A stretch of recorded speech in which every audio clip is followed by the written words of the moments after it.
ఏపీలో పోలింగ్ కు సమయం దగ్గర పడుతున్న వేళ భారీగా నగదు పట్టుబడుతోంది. టీడీపీ, జనసేన పార్టీలు ప్రలోభాలకు తెరతీస్తున్నాయి.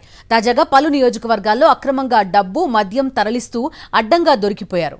ఏపీలో ఓటమిని ముందే గ్రహించిన టీడీపీ, జనసేన పార్టీలు అడ్డదారులు తొక్కుతున్నాయి. ఎన్నికల వేళ ఓటర్లను ప్రలోభాలకు గురి చేస్తున్నాయి.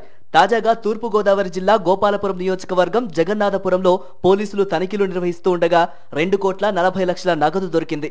ప్రైవేటు ట్రావెల్స్ బస్సులో తరలిస్తున్న ఈ డబ్బుకు ఎటువంటి పత్రాలు లేకపోవడంతో పోలీసులు సీజ్ చేశారు. ఈ డబ్బు టీడీపీ నేతలకు సంబంధించినదిగా అనుమానాలు వ్యక్తమవుతున్నాయి. దీనిపై పూర్తి స్థాయిలో పోలీసులు దర్యాప్తు చేస్తున్నారు.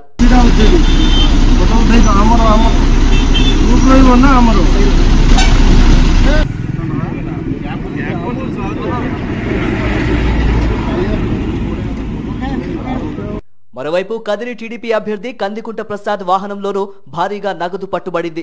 కదిరి ఓటర్లకు డబ్బు పంపిణీ చేసేందుకు అనంతపురం నుంచి ఈ డబ్బు తరలిస్తూ కందికుంట అనుచరులు పోలీసులకు చిక్కారు.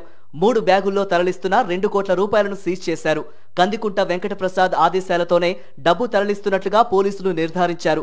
మాజీ ఎమ్మెల్యే కందికుంట డ్రైవర్ ఆనంద్ సహా 3గురిపై కేసు నమోదు చేశారు.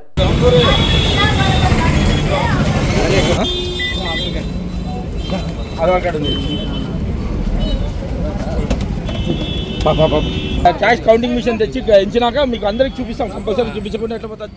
అటు కృష్ణా జిల్లా గన్నవరంలో భారీగా అక్రమ మద్యాన్ని స్వాధీనం చేసుకున్నారు పోలీసులు. గన్నవరం మండలం మెట్లపల్లిలోని ఓ మామిడి తోటలో భారీగా మద్యం నిల్వ చేసినట్లు పోలీసులు గుర్తించారు.